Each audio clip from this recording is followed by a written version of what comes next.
Hey guys, welcome to Growth on the Daily, the personal development podcast for athletes, where we help athletes overcome the challenges we face on the daily. My name is Ray, and I'm your host. I'm a former competitive hockey player, passionate about self growth, and I'm here to support you on your journey to becoming the best version of you. Thank you guys so much for tuning in to today's episode. I'm super excited to talk to you guys about defining your own life path. Before we dive into today's episode, I would love for you guys to head to Apple Podcast and leave us a 5-star rating and review. Let us know how you find the show. That is how we grow the Growth on the Daily community, and we make a better podcast for all of you. So today we're talking about defining your own life path.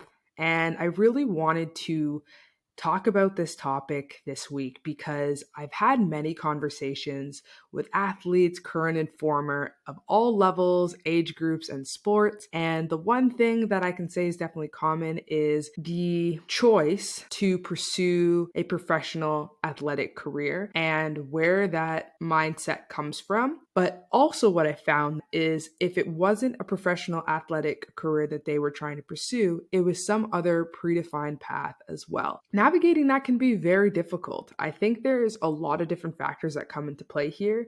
One, I think, is ourselves. Like, we have naturally an intention of where we want to take our lives. And two, we also have to deal with how others feel we should be living our lives. And putting that together, navigating how those forces work together can be extremely difficult, especially for athletes. So I want to really talk about how you defined your life path and why we want to do that. Like I mentioned before, you should be living a life that you want to live, right? Whether you want to play sports for fun, competitively, see how far you can take it, whether you want to become a doctor, a lawyer, an entrepreneur, you want to go to grad school, whatever that looks like for you, it's up to you. So, the first thing that I would say is decide what kind of life you want to live. Now, that might seem daunting at first because you have this pressure where you kind of have to have everything figured out. And I definitely would say when I was in my undergrad, I felt like I had that pressure. Like everyone would say, "What's your 5-year plan?" And I'm like, "I don't even know what I'm eating for dinner tonight. What do you mean?" So there's a lot that goes into that. But I'm here to just say, you don't need to have a 5-year plan or any of that sort of things ironed out. I would say you just need to understand the direction you're going into and learn from those experiences and do what you can to progress as you go along your path. So, for example, in my case, I always thought I was going to start off in the sports industry in my career and work at an organization like MLSE or something. I don't even know. I have no idea what it looked like, but I just had that sort of idea since I've only done everything with sports. And now I'm here working in consulting in every industry except for sports, and I'm loving it. So I'm not trying to say that you can't have another path and you shouldn't pursue down the path that's in your head initially. I'm trying to say that you can make conscious decisions to decide the life you want to live. So for me, I sat down, and this is not a one time, like sit down in 5 minutes, have this figured out. Absolutely not. I'm talking throughout my undergrad and continuously today. So it's been a few years where I know I say this a lot, it comes down to values, but I truly mean it. You need to understand, how do you want to spend your money or what role money plays in your life? That's a big factor to what you do, but it's also a factor of what you need to do to get where you're trying to go.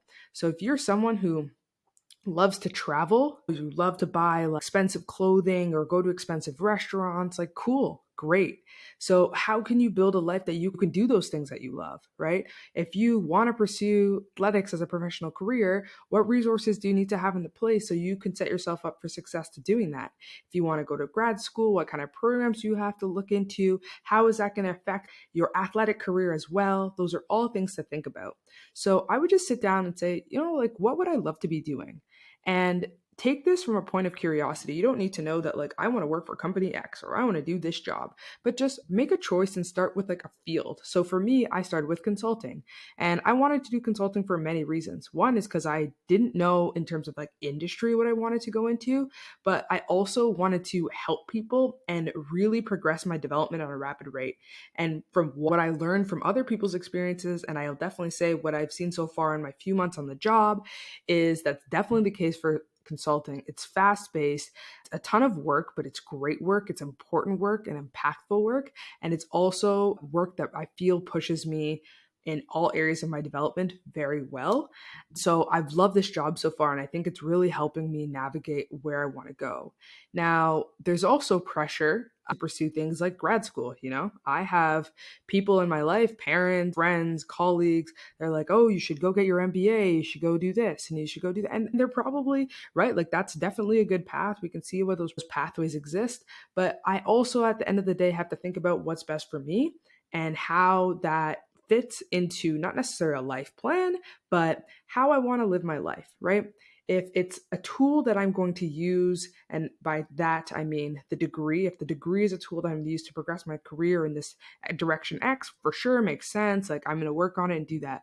But also allow yourself to be flexible. Pick the stuff that means the most to you and means the most to your career. So that brings us into, how do you handle the insights of others? What I like to say is, welcome the insights of others, but act on your own.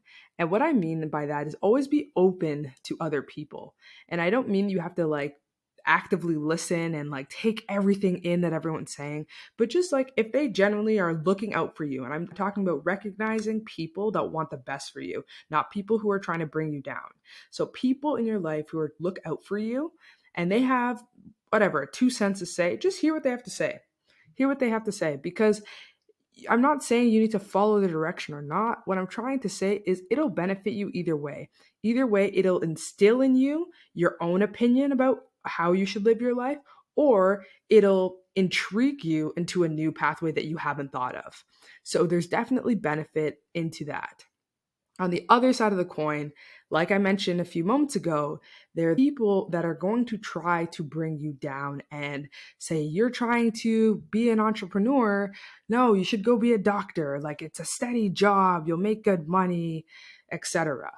There's a lot about that. On the sports side, you might have pressure to, pursue a professional athletic career where, you know what, you've done this for 20 years and you're not really feeling it anymore. Like, it hasn't had the same role in your life as you wanted it to have. Like, maybe you're curious about other things, but you might feel pressure because your parents put like all this time, money, resources into your development, and you might feel like you owe people.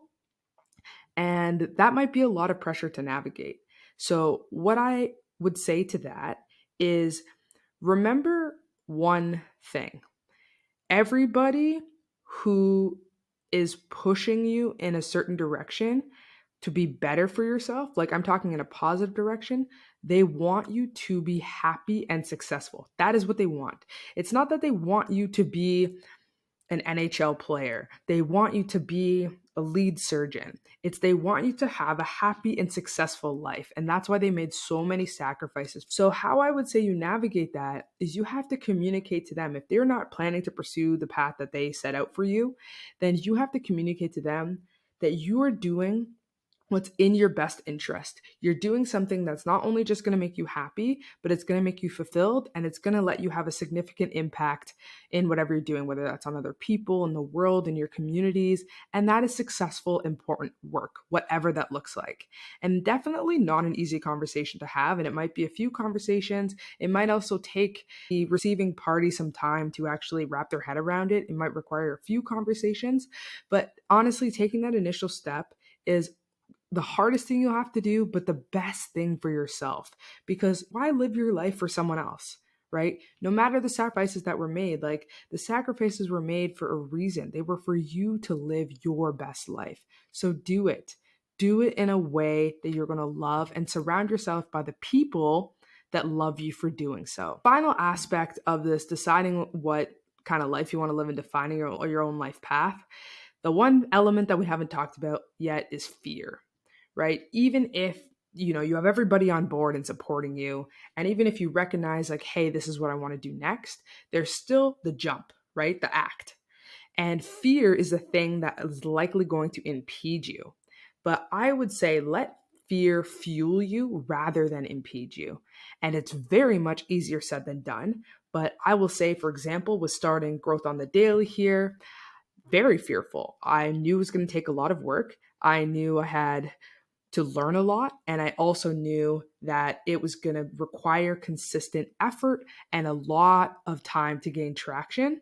And I'm in it now and I don't regret any decision that I've made. It was very scary coming into this, new world. You have tons of podcasts out there, tons of creators. Everyone's a creator, everyone's an expert on this, everyone's an influencer. It's just really saturated in this market.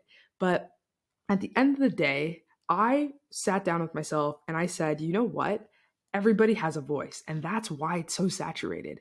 And just because there are other people out there that have their voice, the key thing to note is that they have their voice and you have yours, which means everyone has a unique value add in this world. Whether that's a podcast, whether that's a business, whether that's you as a doctor, whether it's you as a performer, whether that's you as an athlete, whatever that looks like, you have something to contribute to this world. And you have to recognize that it's up to you to define what that path looks like and bring along the people that support you and push you to be a better version of you. So that is how I would say you can define your life path. Just to recap my points for you guys, the first step is really deciding the kind of life you want to live. So think about not necessarily a 5-year plan, but what makes you happy? What would make you happy in the future? What kind of life do you want to live? Is that in Canada? Is that in your hometown? Are you traveling? Are you working a corporate job? Are you an athlete? What does that look like? The second thing I would say is handling the insights of others. And the best way I would say to do that is to welcome those insights, but act on your own insights. So let those voices come into play, but make the decisions based on your own gut. And when I say welcome those insights, I really mean focusing on listening to those who have your best interests at heart, not those who are trying to bring you down. And then finally, the aspect of fear. Let fear fuel you rather than impede you. All right, guys, that is all I have for you guys for this week's episode. Thank you guys so much for listening.